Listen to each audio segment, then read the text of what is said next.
একজন মানুষ যখন গুনাহ থেকে বিরত থাকবে, গুনাহ থেকে বেঁচে থাকবে আর নেক আমল করবে, আল্লাহ তাআলা খুশি হয়ে রাজি হয়ে সন্তুষ্ট হয়ে ওই ব্যক্তিকে জাহান্নাম থেকে মুক্তি করবে, ওই ব্যক্তিকে আল্লাহ তাআলা জান্নাত দান করবে। সুবহানাল্লাহ।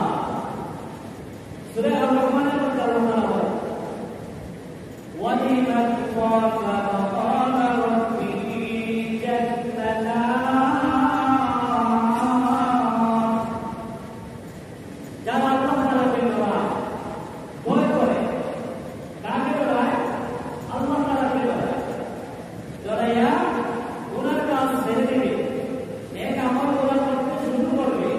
আবার আল্লাহ তাআলা মধ্যে ঘোষণা করছে, ওয়া লিমান খাফা মাকামা রাব্বিহি, যারা এই কথাকে ভয় করবে যে অবশ্যই আমি আল্লাহ তাআলার সামনে যেতে হবে, সব কিছুর হিসাব দিতে হবে, এই ভয় করে, চিন্তা করে, জিকির করে, গুনার কাজ থেকে বিরত থাকবে, নেক আমল করতে শুরু করবে, নেক আমল করবে, আমি আল্লাহ আমার বান্দাকে ডবল জান্নাত দান করব। সুবহানাল্লাহ।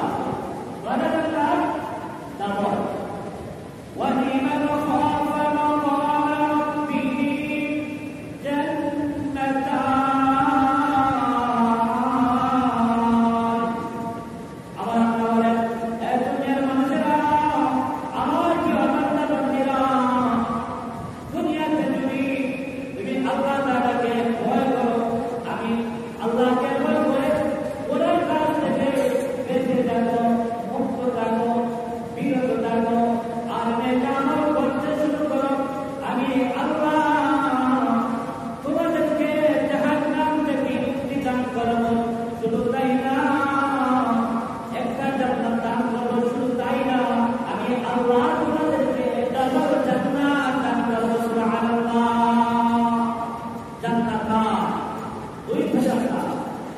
জান্নাত জান্নাত একটা জান্নাত, জান্নাত না, ডাবল জান্নাত, দুই জান্নাত দান করব। সুবহানাল্লাহ।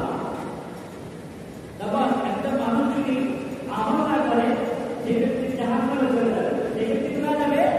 জাহান্নামে চলে যাবে। সে জান্নাত পাবে না। এই জান্নাত কি খালি থাকবে? প্রত্যেক মানুষের জন্য, লক্ষ্য করুন, প্রত্যেক মানুষের জন্য আল্লাহ তাআলা জান্নাতে সৃষ্টি করেছে, জাহান্নামে সৃষ্টি করেছে। ওই ব্যক্তি যদি আমল করে, তাহলে আল্লাহ তাআলা কোথা থেকে? জান্নাতে দিবে। তাহলে তার কাছ থেকে কোন জিনিস বাদ গেল? জাহান্নাম। জাহান্নাম জান্নাত পেয়ে গেল। আর যে ব্যক্তি আমল করবে না, তাকে আল্লাহ তাআলা জাহান্নাম দিবে, জাহান্নামে ফেলে করে দিবে। তার কাছ থেকে কি চলে গেল? জান্নাত চলে গেল। তাহলে যে ব্যক্তি আমল করবে, ওই ব্যক্তিকে ওই আমলের বিনিময়ে জান্নাত দিবে। আরেকটা জান্নাত, যে আমল না করে